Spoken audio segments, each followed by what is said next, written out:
Welcome to another episode of What to Know. What to Know is a program to raise awareness, to inform, and to educate immigrants and refugees so they can well integrate their host community. My name is Amavi Gamon. Today, we are going to talk about immigration mistakes that we should avoid. Before we start, please like, share, and subscribe. If you know any immigrants or refugees that lives in the United States, please do them a favor. Send them this program. We all know here in the United States, as the law stated, no one is above the law. Therefore, breaking a law in United States can cost you a lot. Breaking a law can destroy your life. However, some immigrants, without knowing, find themselves breaking those laws and face very heavy consequences. So we have our very special guest. He is a lawyer. I'm going to give him the floor to introduce himself. All right. Good morning, everyone. My name is Attorney Dalmeda, Komlevi Dalmeda, licensed attorney in the state of Illinois. And I'm happy to be here today and help avoid the immigration mistakes, as you mentioned. So happy to be here. Thank you, Dalmeda, for coming. Thank you for having me. An immigrant is a person that left their home country to live in a foreign country. So, therefore, Dalmeda, tell us what immigrants should know toward the law, what immigrants should know, or what mistake immigrants should avoid. Okay. So let me just put it very simple. Immigration in general is a process that begins whenever a foreign national leaves their home country. So I would say depends on the category of immigrant we're talking about. There are certain mistakes that needed to be avoided. The first one that I would say is before even you travel overseas, you need to know your rights as an immigrant. So the first one that I will mention is visa. According to American law, a visa gives you the right to leave your country and arrive at a port of entry of the United States. It doesn't give you the right to come into the United States. So let's just clarify that. It means you have the right to leave your country and come to the port of entry. That's why at a port of entry, you have a second interview. You're going to have an interview with, what we call in America, CBP officer, Custom and Border Protection officer. Then, what they will actually determine whether or not you should enter the United States if you're a holder of a visa. If you're not permanent resident, if you're not a U.S. citizen, and you're just a holder of a visa, the CBP officer will determine whether or not you should come in. So they would inspect you. They have full right to ask you any question. They have the right to look through your phone. Yes, they have the right to do so. Well, the reason why is because at a port of entry, for national security purposes, they can do it. Yeah, they don't want they can't just let anyone into the country. So, with that being said, the CBP officer have, right to inspect you, like go through your phones, ask you as many questions they want, and actually sometimes reach out to a person. In case of a visitor visa, they can reach out to a person you mentioned that you're visiting to determine whether or not you're telling the truth. So that's kind of a typical example of a holder of a visa. But I think the main category we need to talk about today is holders of green cards. or coming for the first time or returning back to the United States. Mm-hmm. So those people as well, they're not U.S. citizen, and CBP officer will inspect them as well and determine whether or not they qualify as a returning immigrant or coming immigrant if they're coming for the first time. That they also have their certain rights, but again for national security purposes, the CBP officers they have extended right to inspect them beyond like a reasonable like a standard inspection procedures that will um, occur if it were just uh, um, other immigrants. Mm. So what I would say is if you're a green card holder returning home, Mm-hmm. make sure you have all your documents handy. And I would say if you are a green card holder living in the country, make sure you're in good standing. Your status is in good standing, meaning you're not in removal proceedings, meaning you're not, you don't have, you haven't committed offenses like we said, crime that involve moral turpitude. It means you have committed felonies, or you are actually you are in criminal proceedings, stuff like that. So it's very important to determine whether or not you are in good standing before you leave the country. Because if you come back, you'll be inspected.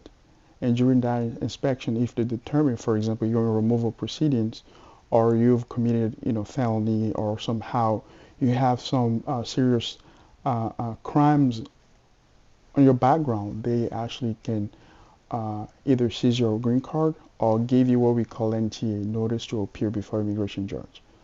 So I would just limit those answers there right for now. That's a lot of information. Wow, Yeah. that's beautiful. Yeah. So you mean this problem, immigration? So if you are a green card holder, Yeah. then you have to do with immigration law, immigration service. Yeah. But if you are a citizen, then you don't have this problem. You don't have problem. I mean, you are not in the hand of the immigration, right? Well, again, you're coming back home, right? This is your home if you're a U.S. citizen, right? It doesn't mean you won't be inspected for immigration purposes to determine whether or not you qualify to return home. Now, no, if you're a U.S. citizen. But again, if you're, there's a search warrant, or you've committed a crime and, they've been looking for you everywhere in the country, at a port of entry, they can actually arrest you. Mm-hmm. Yeah, but that won't be for immigration purposes, but for matter of national security, they can actually arrest you. So that's, in case, you're a U.S. citizen. Yeah. So you mean the mistake we need to avoid as immigrant is behaving well here, so like not committing like crime or stuff like that. Otherwise, when you go back to your country and you want to come back, you might have problem as the entry port. Yes. So the reality is that, I mean, like you say at the beginning, no one is above the law, Mm-hmm. correct? And if you commit a crime, before even you travel, if you have anything in your background, if you have any court proceedings, if you are in removal proceedings, if you have any immigration issue, I advise you consult an immigration attorney before you travel. They will actually tell you whether or not you're okay returning back home. Because if you don't, you'll be inspected because you're not a U.S. citizen. The CBP officer will determine whether or not you qualify to return back home. Right? You have the right to come back, but if they determine that you as a green card holder have something in your background, for example, you are in removal proceeding. Okay, so let's give an example here to actually clarify the point I'm making. So let's say you're a green card holder and you're in removal proceedings. So let's say you receive a letter from USCIS, or you receive a letter from DHS in general saying, oh, you should appear in court a certain date, but you still have your green card, correct? And you're determined to travel, I highly recommend that you consult immigration attorney before you travel.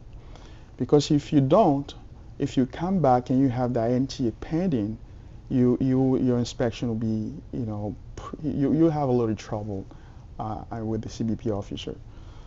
That's why I say anything you have your background. Let's say you're in court proceeding for DUI, for example, and you decide to travel. I mean, that also will actually be a problem if you come back. Then I will recommend that you consult immigration attorney before you travel. So again, no one is above the law.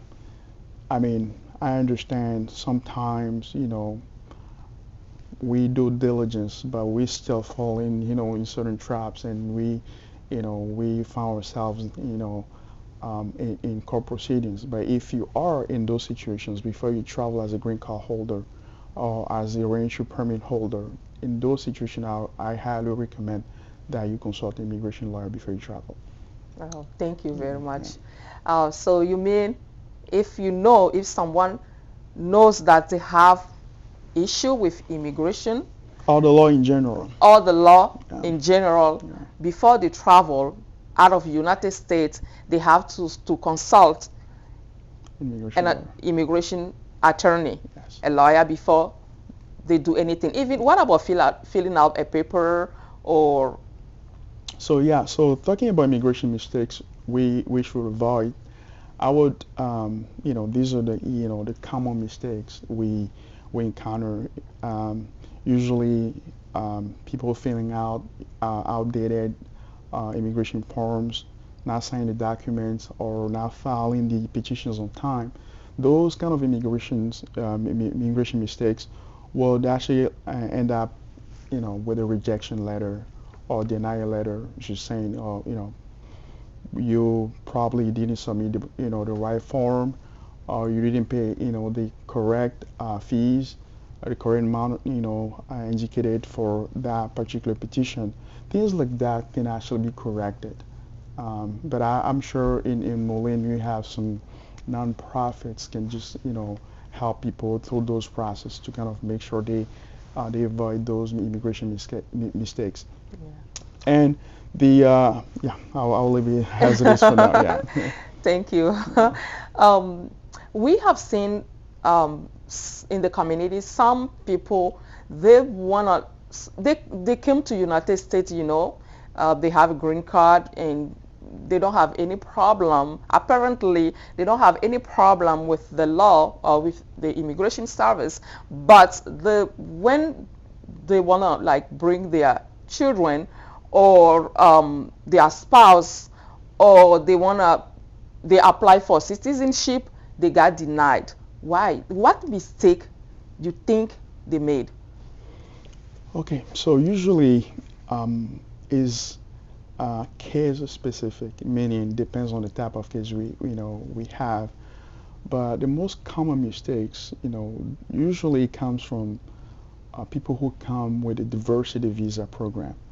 So people in those category, usually they actually fail to mention, to provide some information, I would say, to U.S. United States government.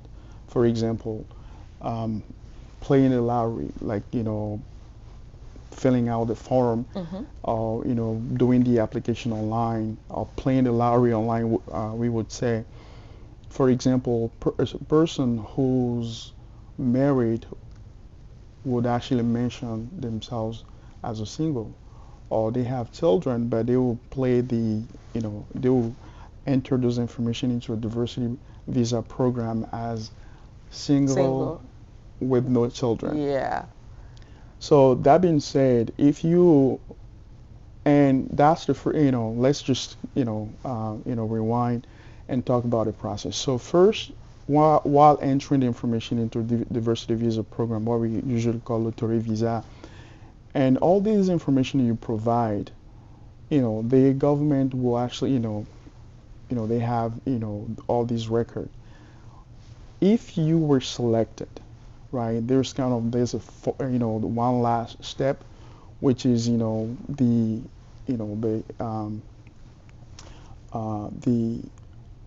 information that you should provide, the last information you should provide before actually get into the interview process. Mm-hmm. So at that stage, you can make all the amendments you want. For example, while playing the lottery, you claim yourself as a single, but before you were selected, you got married, or you claim yourself as single, no children, but you have a child along the way before being selected. You can amend those information before actually submitting the last document. If you do so, that won't prevent you from coming to the United States. But if you fail to provide those information, Mm-hmm. it means you willingly lie to the U.S. government, or what we call misrepresentation. It means you're married, but you claim yourself as a single. You know you have children, but you claim yourself as single with no children. And if you come to the United States, regardless, if you're a green card holder and you want to petition for children you've never claimed, then bingo, they got you. They will be, oh, okay, Yes. you provided, Mm. wrongful Wrong information information. to obtain your immigrant visa. Then you automatically will be in removal proceedings. Hmm. Yeah, even if you're a green card holder, people don't understand it. People don't know it. A green card holder can be deported. Yes. Mm. Now, wow. In this case, so what advice can you give immigrants and refugees that are watching us right now? I mean, this case is immigrant case. So what advice? So what do you think if somebody is in this case, they need to wait until they have their citizenship before they apply for their kids or spies to come here, or what they should do? Because you know what happened? Sometimes or many times people don't know um, what they should do, or they got the wrong information. People back there will tell them, if you tell the immigration service that you have kids, you apply the visa or the lottery visa as single. So later, if you tell them that you are married or you have kids, they might deny giving you visa. You might not come here. So just stay like that. Don't tell them anything. When you come here, when you already here, you can fix anything. So they get the wrong information. They don't know that they should go to this immigration service in their country, telling them that though I applied the lottery visa as single, now I'm married, now I have kids, to give them this information. Some of them, they don't know, or they tell them not to say it. So if somebody is in this with this case, what they're supposed to do, they're supposed to wait until they get their citizenship before they bring their family, or what they're supposed to do. Because I'm seeing there the mistake you mentioned is telling lie to the immigration service. So if somebody in this case, what they should do? Again, is case specific. I would recommend, if you find yourself in that situation, you should immediately reach out to an immigration attorney to help you out. If you are in the country, you found yourself in that situation. But if you're still back home, I would advise you reach out to an immigration attorney as well. So I would say, I'm not, trying to get involved in anyone's business, but if you win if you were selected in a diversity visa program, the first thing you should do is to reach out to an attorney and see what you do. Hmm. Yeah. Wow. Yeah. So talking about consulting an attorney, Yeah. um, can somebody have a personal attorney or personal lawyer? If yes, how? How to have a personal lawyer? Because we heard some people, they say they have a lawyer, and we have heard that there are groups of lawyers. You can like register to their group and pay some kind of amount, every month, and when you have a problem, they will um, they will give you, they will put a lawyer to you, They will so represent you. Yeah. that will represent you. Yeah. So can you talk to us a little bit about this? Well, um, um, I don't understand what they mean by I have a lawyer. It can mean I know a lawyer. It can Okay. also mean, I have, there's some lawyer that I hire that I pay monthly to represent me in case of in case that I need representation.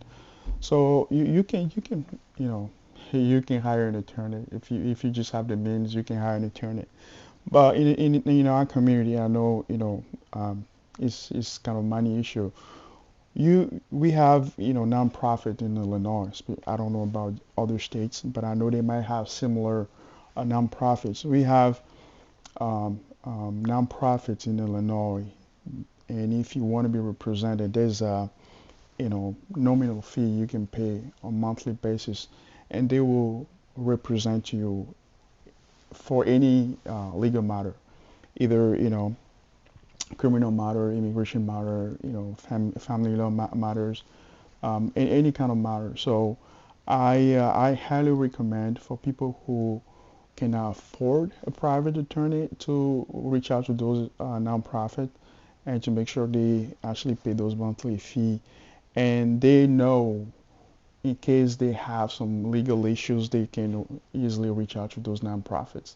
But when it comes to private lawyers, it's very expensive. It's very expensive.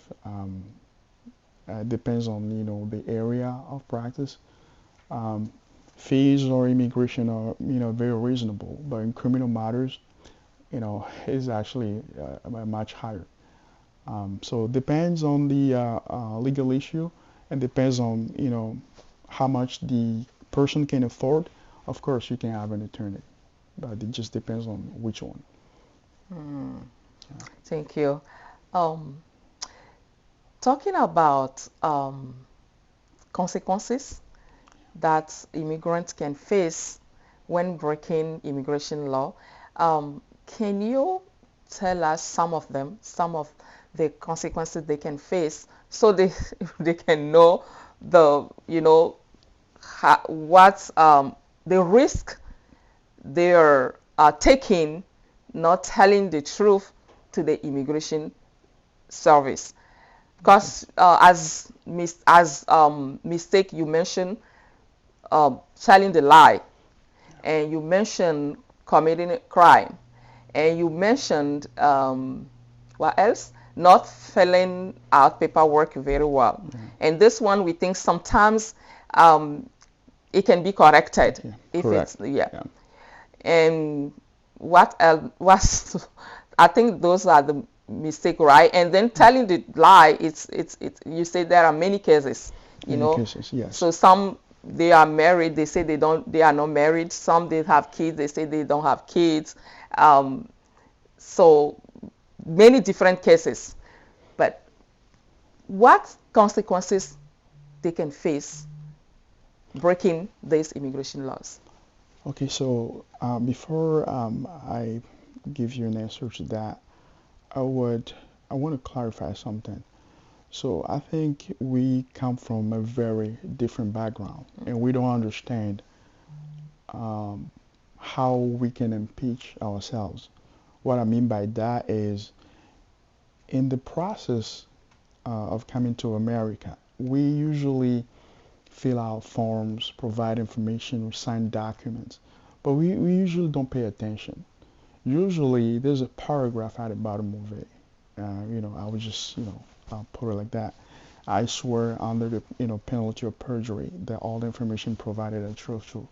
Um, and with that, you are actually impeaching yourself, meaning if the information you actually provided are not correct or not accurate or not truthful, you are actually perjuring yourself. You're actually admitting, oh, in case whatever I put on this form is not correct, you can actually, the government, can take me to court. That's basically what we said. And Mm. all those forms, we have that.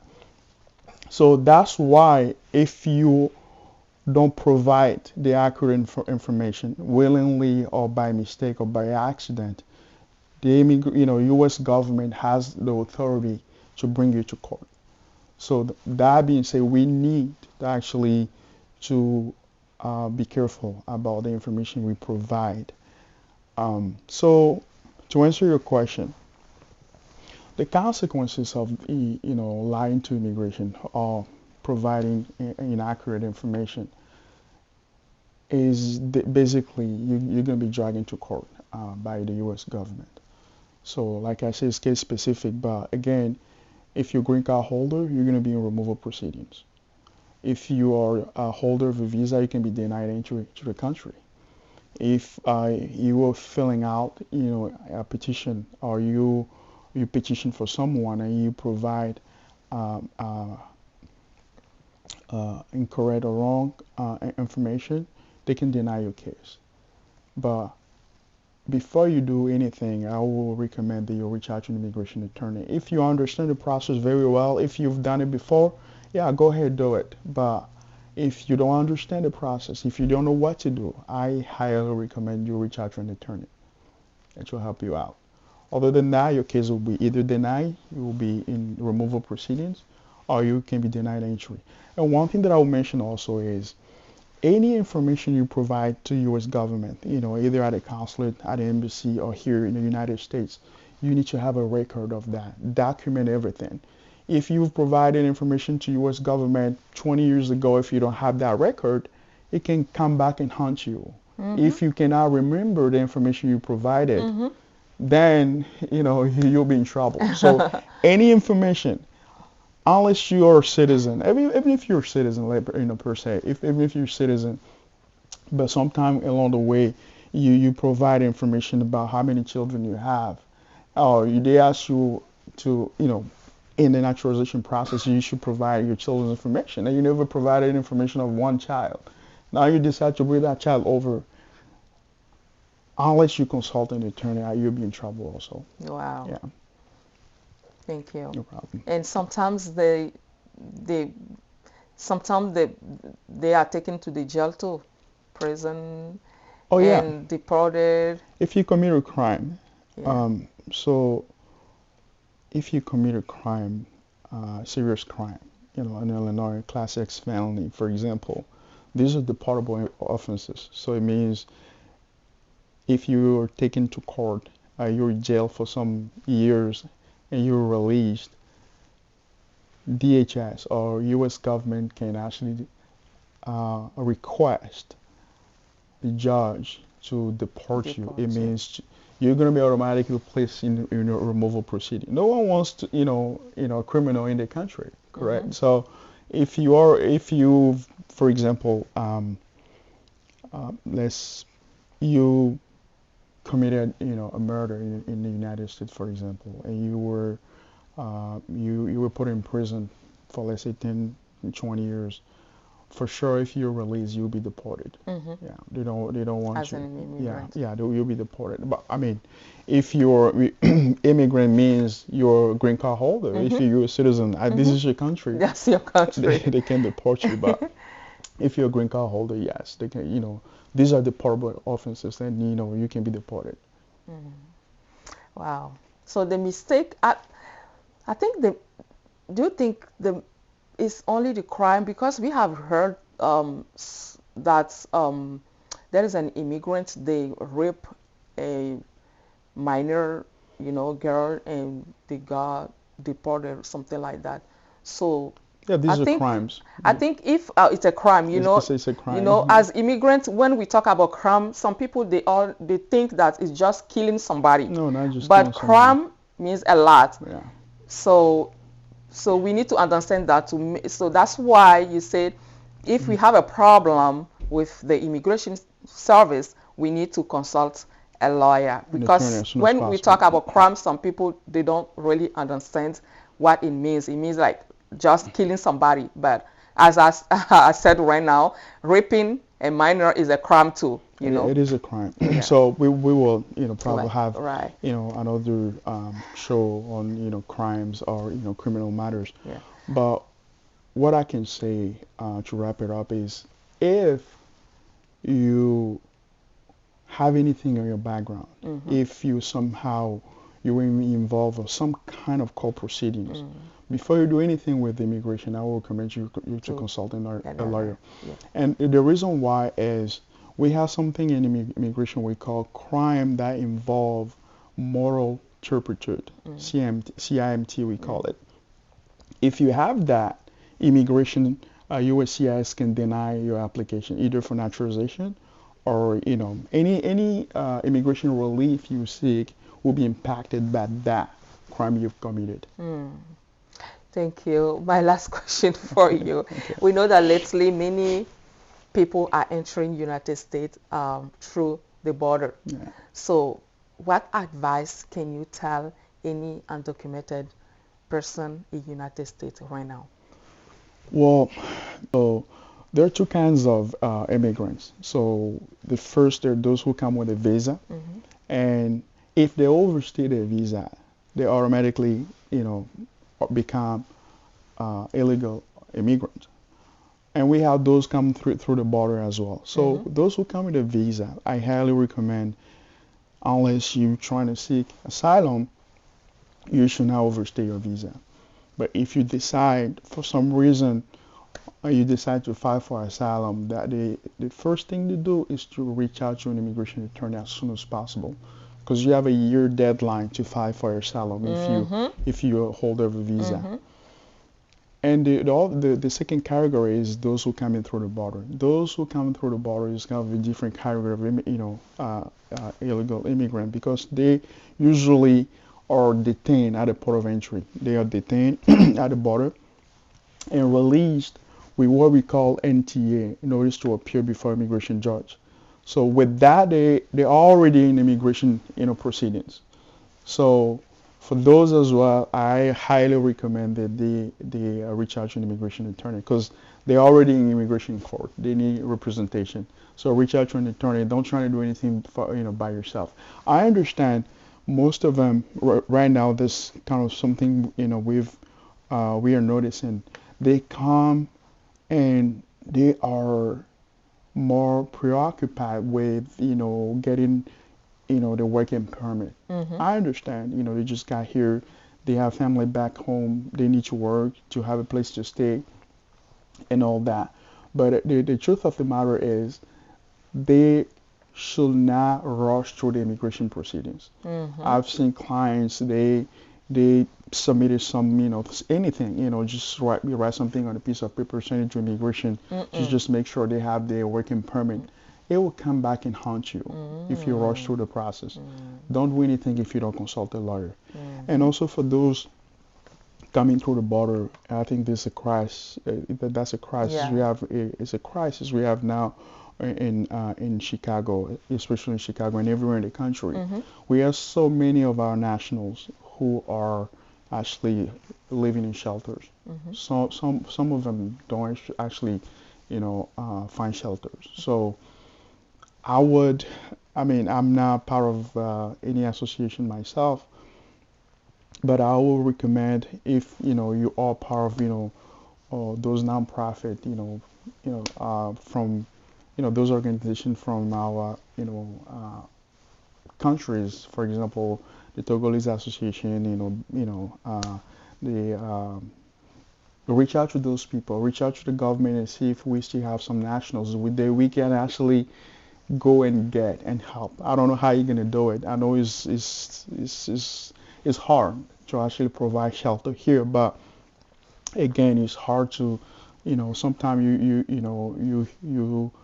get a call, there's a Togolese guy, reaching out to you.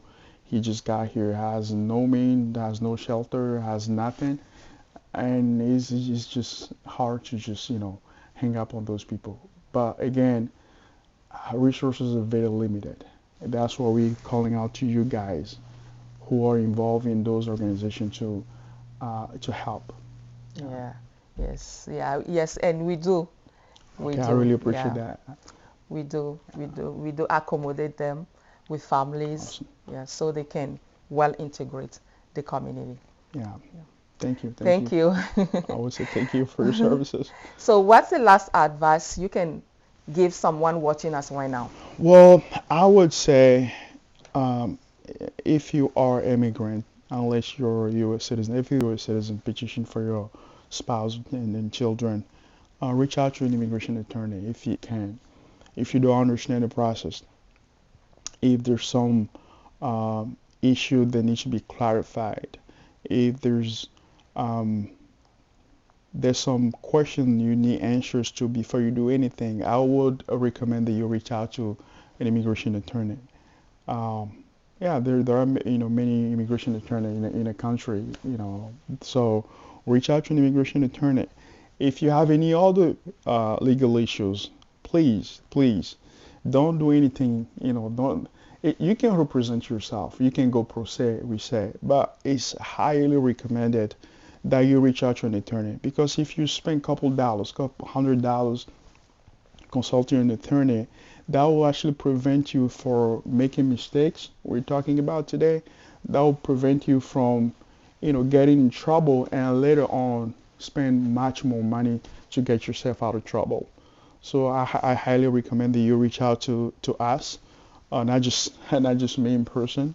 So, but usually people reach out to me because I'm from Togo, and also and I speak uh, I speak Mina, I speak Ewe, I speak French, so they can explain themselves more when they Yes. come to our offices. But again, if you can reach out to me, there are many attorneys you can reach out to be represented. Thank you, Dalmeda. Thank you for watching. As Lawyer Dalmeda stated, if you are immigrant, you wanna do anything, it's better to consult a lawyer. Thank you. Really Um, appreciate. Thank you. Thank you for watching. Please like, share, and subscribe. And please go to our channel to watch other videos that will help you to better integrate the community here in United States. See you next time. Bye.